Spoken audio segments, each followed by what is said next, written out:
দেবর্ষি নারদ যখনই রেখেছে সাষ্টাঙ্গে প্রণিপাত করেছেন, যখনই প্রণাম করেছেন, যখনই প্রণিপাত করেছেন, তখনই সনকাদি ঋষি বলছেন, হে দেবর্ষি নারদ, তুমি এত চিন্তায় কোথায় যাচ্ছ? কথম ব্রহ্মাণদিন মুখ কুতশ্চিন্তাতুরো ভবান দৈতন্যমতে পুত্র কুতশ্চাগমনং তব। তুমি এত চিন্তায়, এত চিন্তিত মনে কোথায় যাচ্ছ? তখন দেবর্ষি নারদ বললেন, হে প্রভু, চিন্তা আমার নিজস্ব নয়, চিন্তা আমার নিজস্ব নয়, তাহলে আমি তো জগতের চিন্তা দেখে চিন্তিত হয়ে রয়েছি। আমি জগতের চিন্তা থেকে চিন্তিত হয়ে রয়েছি। প্রভু, আমি একবার যখন ভগবান স্বধাম গমন করলেন, তারপর একবার তীর্থযাত্রা তার মধ্যে বেরিয়েছিলাম, তীর্থযাত্রা করতে বেরিয়েছিলাম। সেখানে সনকাদি ঋষি প্রশ্ন করলেন, কোন কোন তীর্থে গেছো? দেবর্ষি নারদ বলছেন, পুষ্করং চ প্রয়াগং চ কাশীং গোদাবরী তথা হরিক্ষেত্রং কুরুক্ষেত্রং শ্রীরঙ্গম সেতুবন্ধনম এবাদেষু তীর্থেষু ভ্রমামি ইতস্ততঃ না পশ্যং কুত্রচিচ্ছরমম মম সন্তোষকারণম। बोले भक्तवत्सल भगवान की जय हो। কি কি তীর্থ গেছে? পুষ্কর, প্রয়াগ, কাশী, গোদাবরী, হরিক্ষেত্র, শ্রীরঙ্গম, সেতুবন্ধন, রামেশ্বরম। তো বলছে, এত তীর্থ গেছো, তোমার চিন্তার কারণ কি? বলছে, প্রভু, আমার একটাই চিন্তার কারণ, যত তীর্থ গেছি সব তীর্থের মধ্যে শুধু একটাই জিনিস দেখেছি, কি সত্যং নাস্তি তপঃ শৌচ দয়া দানন্য বিদ্যতে উদরম ভোরিনো জীবা বরাকা কূট ভাসিনা। হরি বল, হরি বল।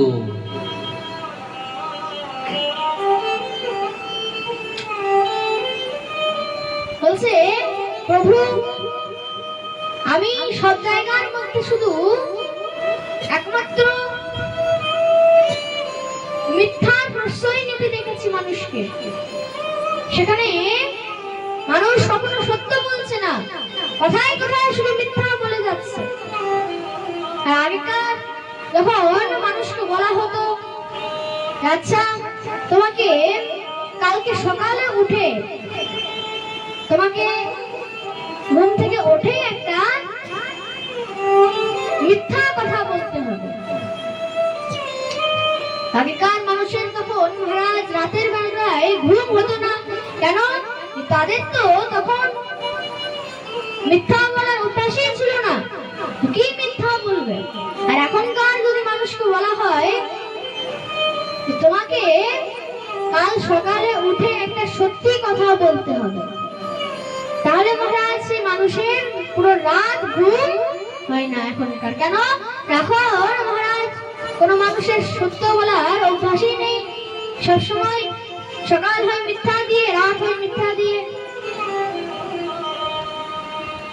দেবর্ষি নারদ এইসব দেখতে দেখতে আর পারলেন না, তিনি বৃন্দাবন চলে গেলেন। কেন না? দেখছেন বৃন্দাবনের মধ্যে, সেখানে ভগবান চারো যুগের মধ্যে একবারও বৃন্দাবন ছেড়ে কোথাও যান না, জন্য বৃন্দাবন গেল। আচ্ছা, এখানে বৃন্দাবনকে কি দিয়েছো? এবার হাত উপরে করো। বা সেই কয়জন? আর কেউ যাওনি? আচ্ছা, এবার কিন্তু বৃন্দাবন সবাই যাবে, ঠিক আছে? সেখানে বৃন্দাবনের মধ্যে বাকি বিহারী যারা গিয়েছেন তারা দর্শন করেছেন।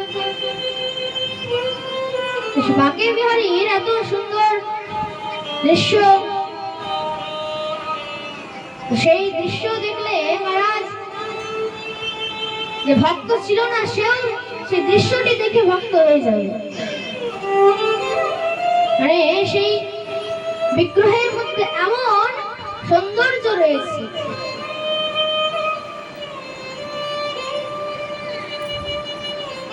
আচ্ছা, একটা জিনিস আমার মনে পড়লো, এখানের মধ্যে যতজন বসে রয়েছে কে কে একাদশী করেন একবার হাত উপরে করে।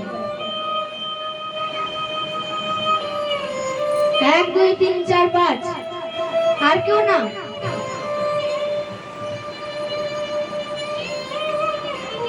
বাবারা তো করেনি না, 5 জন মা রয়েছেন ওনারা করেন, আর বাকি মায়েরাও তো করেন না একাদশী।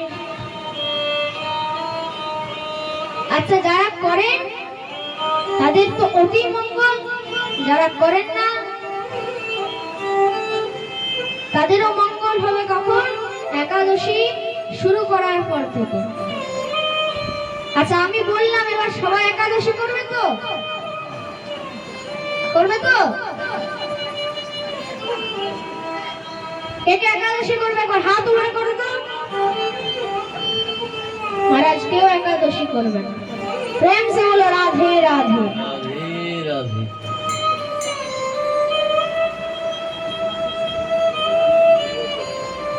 দেখুন, ভগবানের প্রিয় তিথি হচ্ছে কি? ভগবানের প্রিয় তিথি কি? একাদশী নয়, ভগবানের প্রিয় তিথি হচ্ছে দ্বাদশী। প্রিয় ব্রত হচ্ছে একাদশী। কমান দিয়ে শুনবে, ভগবানের প্রিয় তিথি হচ্ছে দ্বাদশী তিথি, আর প্রিয় ব্রত হচ্ছে একাদশী। তো দেখুন, যেটি ভগবানের প্রিয় সেটি কার না প্রিয় হবে? শাস্ত্র বলছে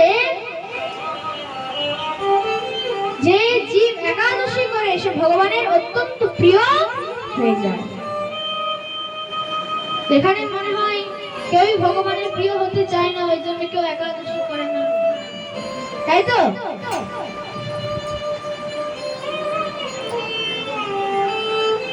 দেখুন, যারা যারা একাদশী করেন তাদের জন্য বলছি। এরপরের যে একাদশী আসছে তার নাম কি? আপনারা তো একাদশী করেন, কি নাম? নাম হচ্ছে, শাস্ত্রে বর্ণন রয়েছে তার, এই যে রবিবারে যে একাদশীটা পড়ছে একাদশীর নাম হচ্ছে মোহিনী একাদশী। নাম কি? মোহিনী একাদশী। আজকে কি বার হলো? বৃহস্পতিবার। শুক্র শনি রবি, এই যে রবিবারে যে একাদশী পড়ছে এটার নাম হচ্ছে মোহিনী একাদশী। তো বলছে একাদশীর দিন কি কি পাওয়া উচিত? শাস্ত্র যেগুলো মানা করেছে আমি সেগুলোই বলছি, নিজের মন গড়া কিন্তু কিছু বলছি না। শাস্ত্র বলছে একাদশীর দিন কোন জীবকে লাউ খেতে নেই। কি খেতে নেই? লাউ খেতে নেই। আর কি খেতে নেই? একাদশীর দিন গাজর খেতে নেই। গাজর জানো তো? সে গাজর খেতে নেই। কমান দিয়ে শুনবেন, একাদশীর দিন মিষ্টি কুমড়ো হয়, সেই মিষ্টি কুমড়ো খেতে নেই। আর কোন প্রকার শাক, কোন জাতীয় শাক কিন্তু খেতে নেই।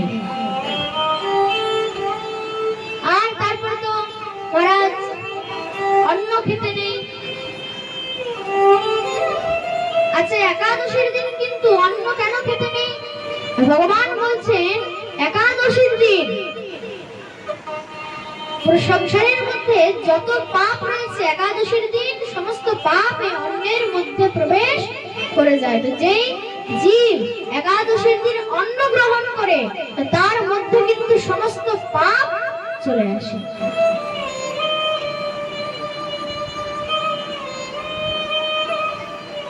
এবার এই যে একাদশীর দিন শাস্ত্র এতটাও পর্যন্ত বলছে একাদশীর দিন তো ব্রত পালন করবে, কিন্তু তার আগের দিন তার পরের দিন এই দুই দিনও মোট 3 দিন কিন্তু আপনাকে নিরামিষ আহার করতে হবে। এবার কেউ হয়তো এগুলি পারে না, সব থেকে ভালো তো হচ্ছে নির্জলা একাদশী, মানে কিছুই খেতে নেই। কিন্তু কেউ যদি নির্জলা একাদশী না করতে পারে তার জন্য তখন ভগবান বলছেন ফলাহার করে থাকো, সারাদিন সারাদিন ফলাহার করো। ফলাহার করে এই 3 দিন থাকো এবং তারপর তো যারা আমিষ ইত্যাদি খান তাদেরকে 3 দিন আমিষ বর্জন করতে বলেছে, মানে মাছ, মাংস, ডিম, পেঁয়াজ, রসুন, মুসুর ডাল, মাশরুম এগুলো খেতে বন্ধ করেছে। এবার কারো মনে প্রশ্ন উঠতে পারে মুসুর ডাল কেন খেতে নেই? মুসুর ডাল কেন খেতে নেই? দেখুন, মুসুর ডাল তো এমনিতে মুসুর ডাল নিরামিষ, কিন্তু একবার কি হয়েছিল, দেবরাজ ইন্দ্র গোমাতাকে নিজের বাণ দিয়ে প্রহার করেছিলেন। তো যখন সেই গোমাতার চরণের মধ্যে লেগে যায় তো সেখান থেকে রক্ত পড়তে শুরু করে, কিছু ফোঁটা রক্ত পড়ে। তো সেই রক্ত কোথায় কোথায় পড়েছে, সেই রক্ত তার মধ্যে কিছু ফোঁটা এই মসুর ডালের মধ্যেও পড়েছে। তার জন্য এমনি কেউ যদি বলেন যে মসুর ডাল খাবো তো তার জন্য আমার কিছু বলার নেই, কিন্তু এখানে ভগবান কিন্তু এই প্রসাদ পান না, মসুর ডাল পান না। কেন? তার প্রিয় গোমাতার যে চরণ থেকে যে রক্ত পড়েছে সেই মসুর ডাল কি করে ভগবান পাবে? তার জন্য এই মসুর ডালকেও আমিষ বলেই মান্যতা করা হয়েছে। যেমন মসুর ডাল আমিষ, সেই রকম কিছু রক্তের ফোঁটা বিট জানো তো সবাই? বিট কে কে জানো? হাত উপরে করো। মহারাজ ওই মা বলছে সবাই জানে, কিন্তু কেউ হাত উপরে করছে না। সবার একটু হাতে ব্যথা আছে তো ওই জন্য।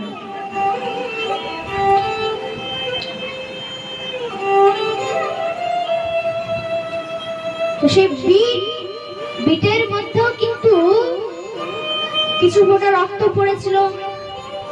গাজরের মধ্যে, মন দিয়ে শুনবেন, গাজরের মধ্যেও কিছু ফোঁটা রক্ত পড়েছিল।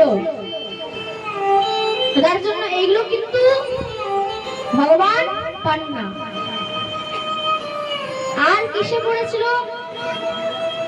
আপনারা যে লাল শাক খান, তাই তো, লাল শাকের মধ্যেও কিন্তু রক্ত পড়েছিল, ওই জন্য এটা শাকটা লাল হয়ে গিয়েছিল।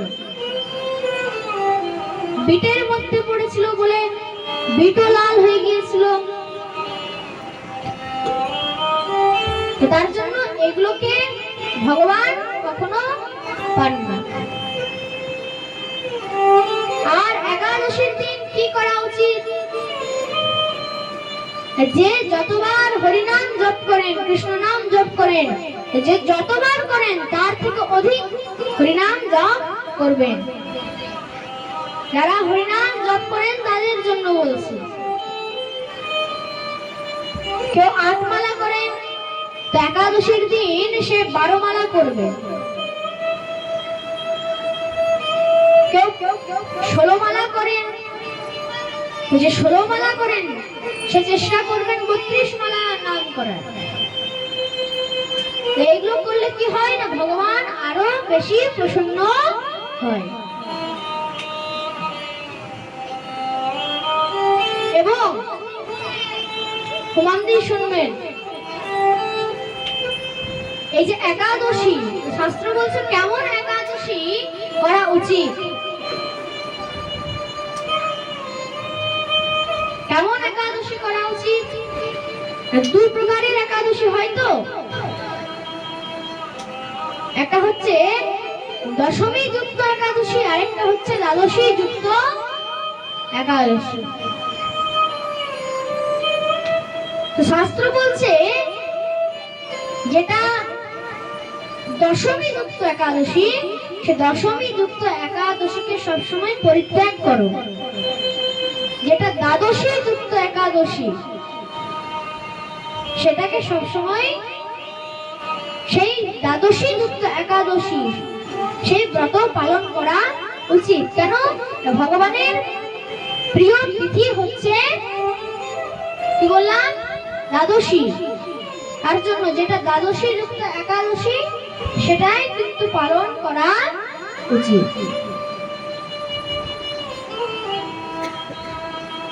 এবং দেখুন,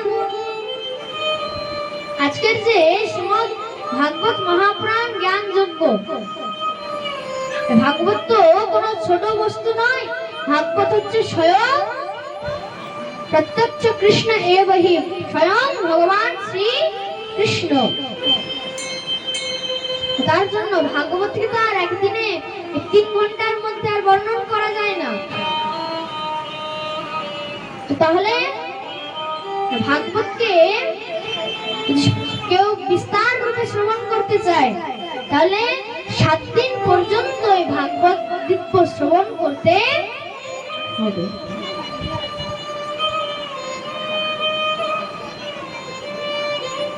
এবং 7 দিন পর্যন্ত, মানে সপ্তাহ ব্যাপী ভাগবত পাঠ শ্রবণ করলে সব থেকে অধিক উত্তম ফল পাওয়া যায়।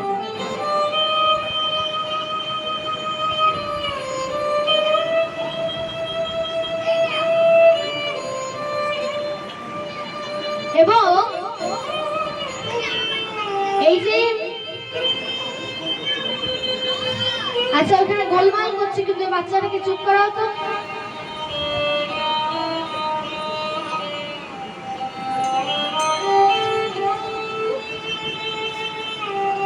কি বলছিলাম এখনই? কি বলছিলাম?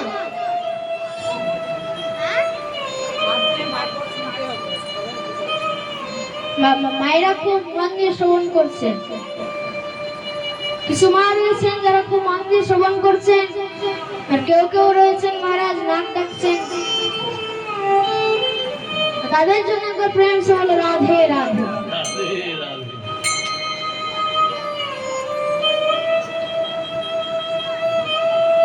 দেখুন, মাঝে মাঝে রাধে রাধে বলবেন। কেন? ভাগবতের মধ্যে, যেখানে ভাগবতের অনুষ্ঠান হচ্ছে, সেখানে খুব তাড়াতাড়ি কিন্তু 2টি অতিথি কাঁধের উপর চড়ে। কি কি? এক হচ্ছে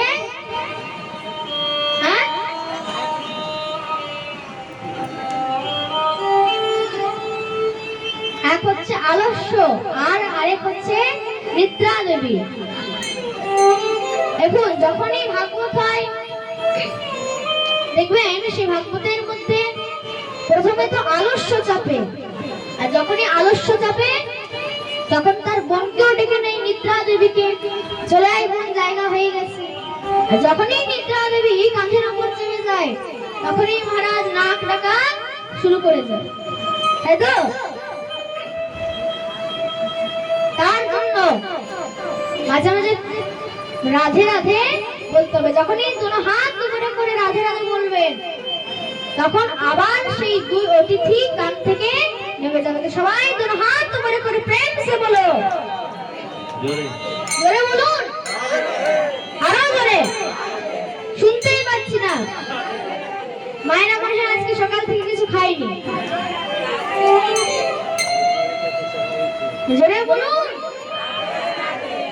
এত জোরে আওয়াজ হওয়া উচিত যেন বৃন্দাবন পর্যন্ত, রাধারানীর কান পর্যন্ত হোক যেন আওয়াজ যায়।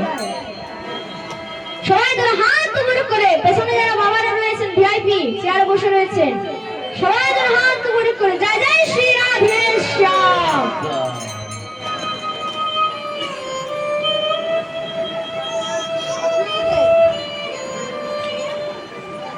এবং 7 দিন পাঠের মধ্যে সেখানে অনেক উপাখ্যান রয়েছে, অনেক ভক্তের কথা রয়েছে, কিন্তু একদিনের মধ্যে সব উপাখ্যান তো বলা যাবে না, কারণ ভাগবত স্বয়ং ভগবান, ভগবানের বিস্তার কি আর একদিনে করা যায়?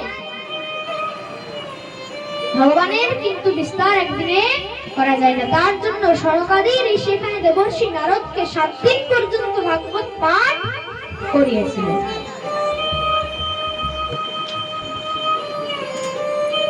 এবং এই যে সামনে আসছে 22 তারিখে আপনার নৃসিংহ চতুর্দশী। 22 তারিখে কি? নৃসিংহ চতুর্দশী। তো নৃসিংহ চতুর্দশী এই দিন কি করা উচিত বলছে? নৃসিংহ চতুর্দশী কেউ যদি এই ব্রত পালন না করে, তাহলে আমি বলছি না, স্বয়ং নৃসিংহদেব বলছেন যে চন্দ্র সূর্য যতদিন পর্যন্ত থাকবেন, যে নৃসিংহ চতুর্দশী পালন করে না তাকে ততদিন পর্যন্ত নরক যন্ত্রণা করতে হবে।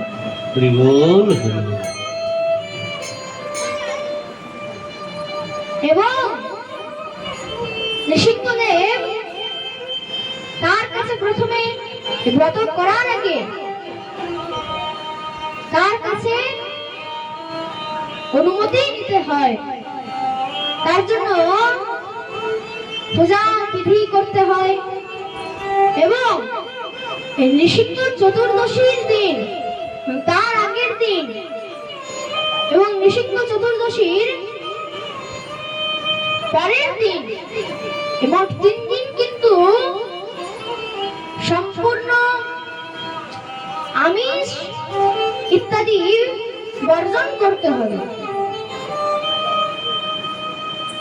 আমিষ আহার বর্জন করতে হবে।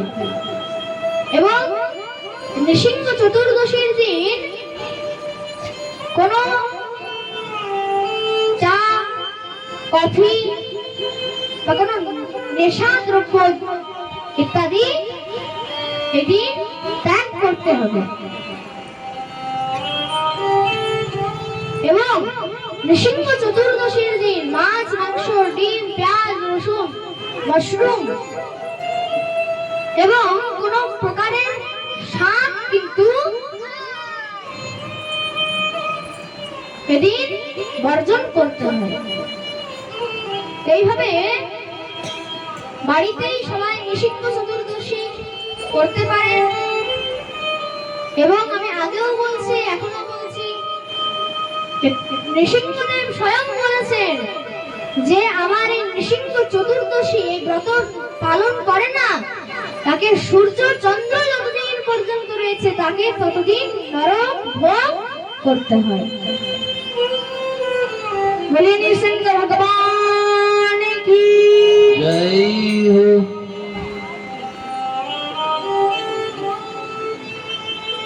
তো দেখুন আজকে তো অনেক রাত্রি হয়েছে, এসে তো সবাই তো দেখুন হাই তুলছে মহারাজ, মাতা রানী,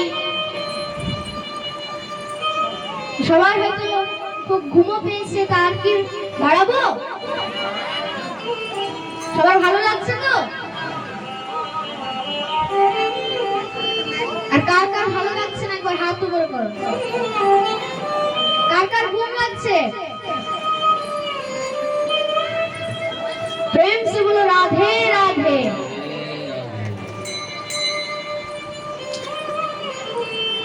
দেখুন আজকে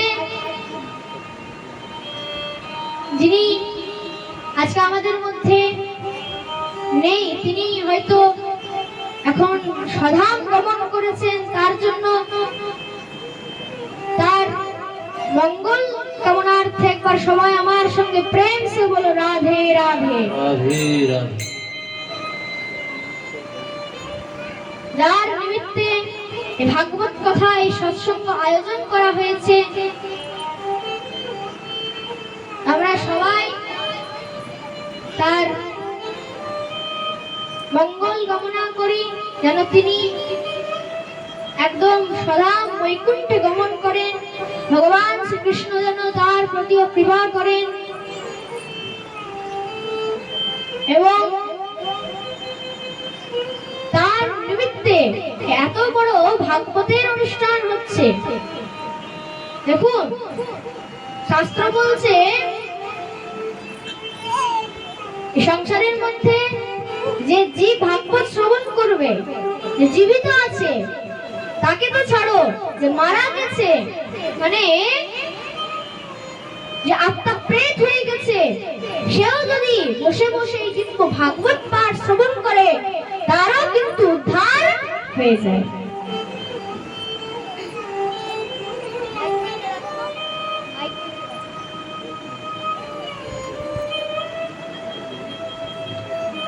তার জন্য যে মারা গেছে, শাস্ত্র এরকম একজনের বর্ণনা করেছে। আমি বেশি সেই প্রসঙ্গকে বাড়াচ্ছি না, আমি সংক্ষেপে বলে দিচ্ছি। শাস্ত্রের মধ্যে এক আত্মদেব নামে ব্রাহ্মণকে বর্ণনা করেছেন। সেই আত্মদেব ব্রাহ্মণের একটি স্ত্রী ছিল, নাম হচ্ছে ধুন্দুলি। সেই ধুন্দুলি কিন্তু কখনো সন্তান চাইতো না এবং তাদের কাছে কোনো সন্তান ছিল না। একদিন সে আত্মদেব ব্রাহ্মণ সে চিন্তা করতে করতে বনের মধ্যে চলে গেলেন। বনের মধ্যে গিয়ে সেখানে এক সাধুকে দেখলেন জলপান করছে। সে সেখানে বসে বসে কাঁদছে। সাধু দেখে তার কাছে এসছে, বলছে আরে ভাই কি হয়েছে? বলছে আমি আমার কোনো সন্তান নেই, আমি সন্তানের জন্য কাঁদছি। সাধু ভাবছে বনের মধ্যে কাঁদছে, আমি ভাবছি আমার ঠাকুরের জন্য কাঁদছে, এটা সন্তানের জন্য কাঁদছে। তো বলছে ভগবান তো তোমার প্রতি অনেক কৃপা করেছে যে তোমার কোনো সন্তান নেই। কেন? সংসারের মধ্যে সন্তানের মোহ অনেক বেশি, তার জন্য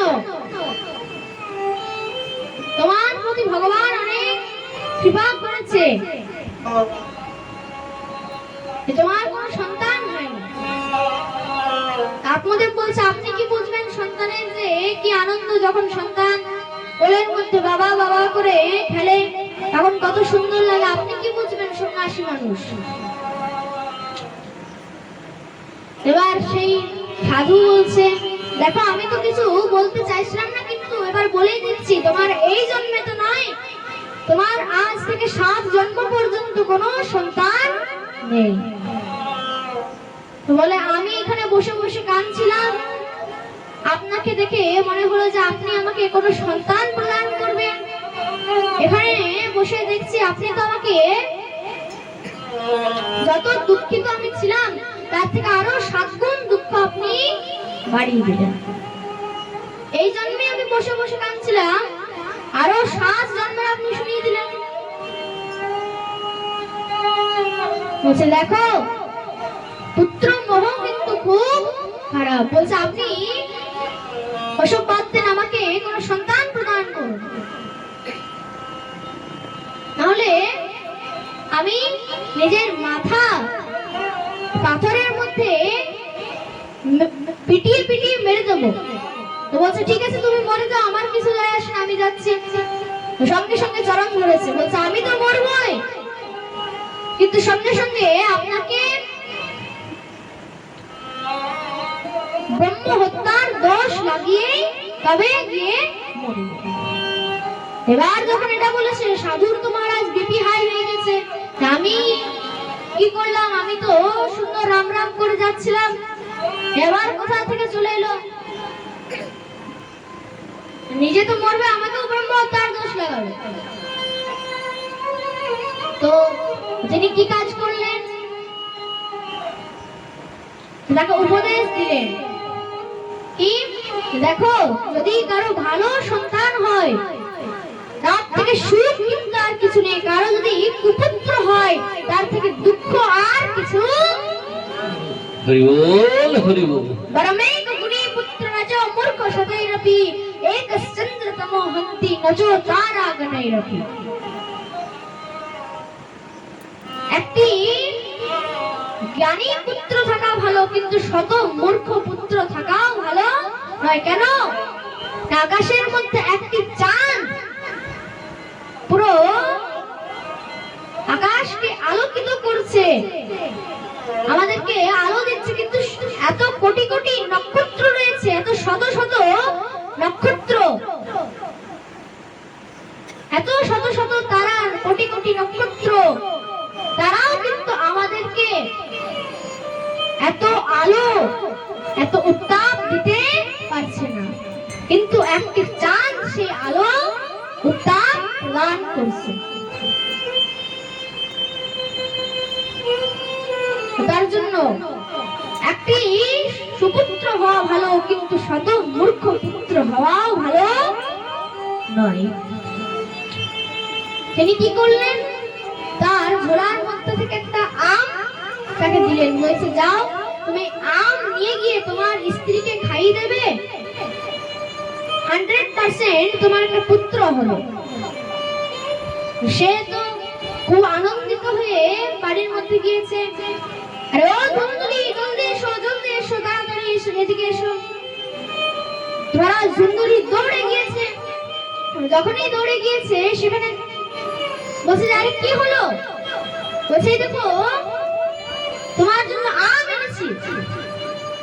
বলছে আরে এমন ভাবে ডাকছো যেন লালাকের হার এনেছো, আর এখানে আমাকে আম দিচ্ছ, আমি কি কখনো আম খাইনি নাকি? আরে এটা যেমন তেমন আম নয়, আম খেলে তোমার একটা খুব সুন্দর সন্তান হবে। আচ্ছা, কিন্তু ধুন্দুলি তো কখনো সন্তান চায় না, সে ভাবছে যদি এটা ফলটা খাইয়ে আমার উপর কোনো জাদু টোনা করে। তো সে আত্মদেবকে বললেন, আচ্ছা আপনি এক কাজ করুন, আপনি যান, আমি স্নান টান করে ফলটাকে ভোগে লাগাই, তারপরে প্রসাদ হিসেবে গ্রহণ করব। ঠিক আছে। এবার যখন স্নান টান করেছে, তার পাশের বাড়ির বান্ধবীকে ডেকেছে, আচ্ছা বান্ধবী, আমার স্বামী ফলটা দিয়েছে, এটা কি খাওয়া উচিত না অনুচিত? কেন এই ফল খেলে কি হবে? বলছে সে বলে নাকি আমার একটা খুব সুন্দর পুত্র হবে।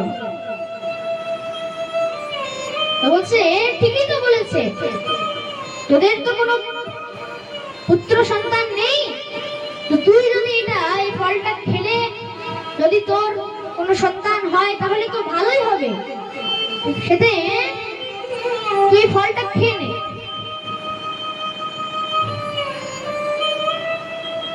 এবার ধুন্দুলি মনে মনে বিচার করছে, এত সহজে তো ফল খাবো না। তো বলছে আচ্ছা আমি নাকি শুনেছি যদি গর্ভবতী হয়ে যায় তাহলে তো পেট বেড়ে যাবে, গর্ভ বেড়ে যাবে, তো বাড়ির তো কোনো কাজ করতে পারবো না।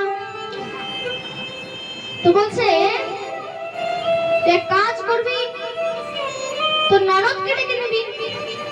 এমনিতেও সন্তান হওয়ার পরে তো তাকে কিছু দিতেই হবে, তো কিছু মাস তাকে দিয়ে ঘরের কাজ করিয়ে নিবি, তারপরেই তাকে কিছু টাকা পয়সা দিয়ে দিবি। বলছে আরে না না না, আমার ননদকে কখনো ডাকবো না। কেন? সেই ননদ যতবার এসছে আমার ঘর থেকে কিছু না কিছু জিনিস গায়েব হয়ে গেছে। প্রেম সে বলো রাধে রাধে। আমি তো সেই ননদকে ডাকবো না, সে যতবার এসছে কিছু না কিছু জিনিস নিয়ে পালিয়ে গেছে। বলছে তাহলে এক কাজ কর, বাড়ির মধ্যে কাজের লোক রেখে নে। চাচা, কাজের লোক যদি কিছু চুরি করে নিয়ে চলে যায়, কাজের লোক যদি পালিয়ে যায়, ডাকাত এসে যদি আমাকে মেরে পেটে সবকিছু চুরি চুরি করে বাড়িতে আগুন লাগিয়ে চলে যায়, তখন আমি কি করবো? আরে বাপ, এত চিন্তা। বলছে এটাও ঠিক কথা। এবার আরো ধুমধুমি বলছে, আমি নাকি শুনেছি শ্রী সুখদেব প্রভু মাতৃগর্ভে 12 বছর টানা থেকে গেছেন। সেই রকম শ্রী সুখদেব প্রভু 12 বছর গর্ভের মধ্যে থেকেছে, আমার পুত্র যদি 5-6 বছর থেকে যায় তাহলে?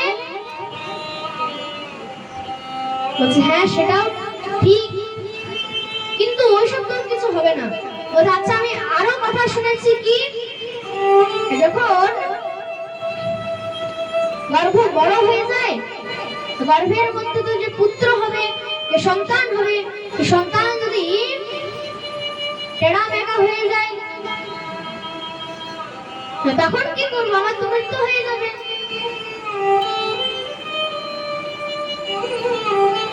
শাস্ত্র বলছে কোন মাতা যদি নিজের পুত্রকে গর্ভের মধ্যে ধারণ না করে তাহলে সে পুত্র কিন্তু যে পরে তাকে সেবা করবে তার আশা রেখে কোনো লাভ নেই। তার জন্য এখানে ধুন্দুলি বলছে ঠিক আছে বান্ধবী, এখন তুই যা, আমি পরে খাবো। সে মনে মনে বিচার করছে আমি এত সহজে ফল খাবো না। তার বোনকে ডেকেছে। আচ্ছা বোন, একটা কাজ করতো, তুই একটা কথা বল আমাকে, আমার স্বামীটা এই ফলটা দিয়েছে, এটা খেলে বলছে একটা সন্তান হবে, এটা কি খাওয়া উচিত? বলছে আরে ফলটা খেলে তো তোর কোনো সন্তান না হোক, তোর তো কোনো ক্ষতি হবে না। বলছে না, আমি কোনো পুত্র সন্তান চাই না, আমি কোন সন্তানকে গর্ভের মধ্যে ধারণ করতে চাই না।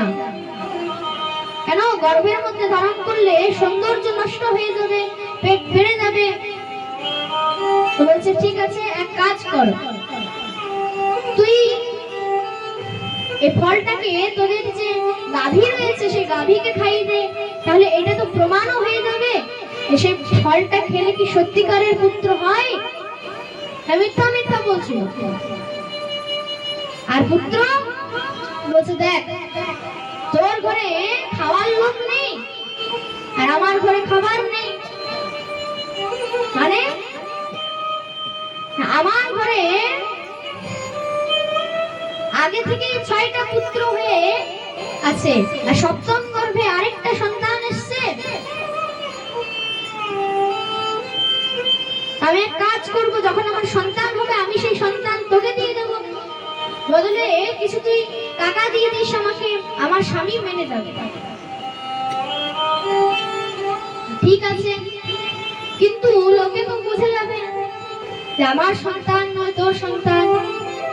এক কাজ করবি, যত দিন বাড়বে তত পেটের মধ্যে একটা করে কাপড়ের পোটলা বাড়িয়ে নিস, একটা করে কাপড় বাড়িয়ে নিস, তাহলে কি হবে? আস্তে আস্তে তোর গর্ভ বাড়তে থাকবে, সবাই বুঝে যাবে হ্যাঁ তোরই সন্তান। বলছে বাহ,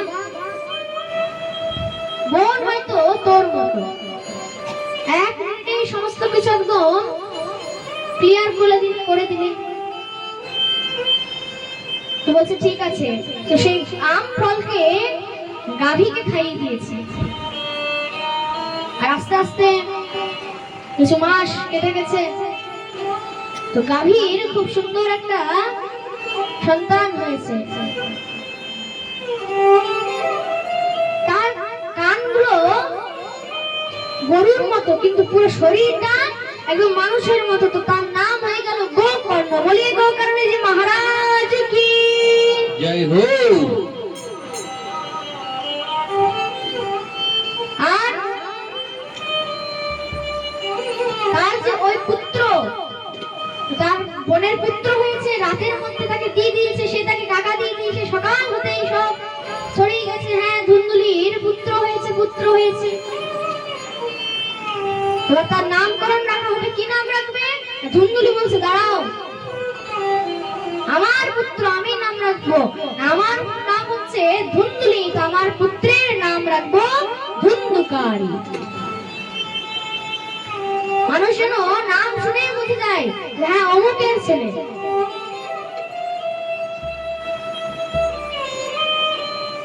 তো যেমন তাদের নাম সেই রকমই তাদের কর্ম। ধুন্দুকারী, ধুন্দু মানে কি? পাপ, কারী মানে যে করতে থাকে।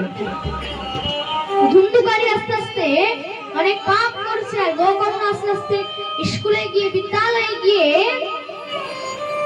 সেখানে খুব সুন্দর বিদ্যা অধ্যয়ন করছে।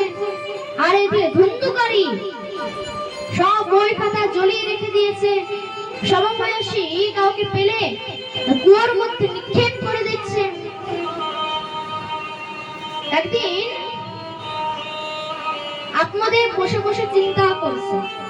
তো গোকর্ণজি মহারাজ বলছেন কি হয়েছে পিতা? বলছে কি বলবো, তোমার ধুন্দুকারীর তো অত্যাচার তুমি দেখেই যাচ্ছ। আমি ভাবছি নিজের দেহ ত্যাগ করে দেবো, আমি আত্মহত্যা করে দেবো। আর কখনো কখনো আশা হয় যে যদি ছেলেটা ভালো হয়ে যায়। তো বলছে পিতা, সংসারের মধ্যে ভুলেও কখনো আত্মহত্যা করার বিষয়ে ভাববে না। কেন? আত্মহত্যা হচ্ছে খুব খারাপ জিনিস। আর আশা, এই আশা সব থেকে প্রথমে তোমাকে ত্যাগ করতে হবে। কেন? আশা হি পরমম দুঃখম নৈরাসম পরম সুখম। সেই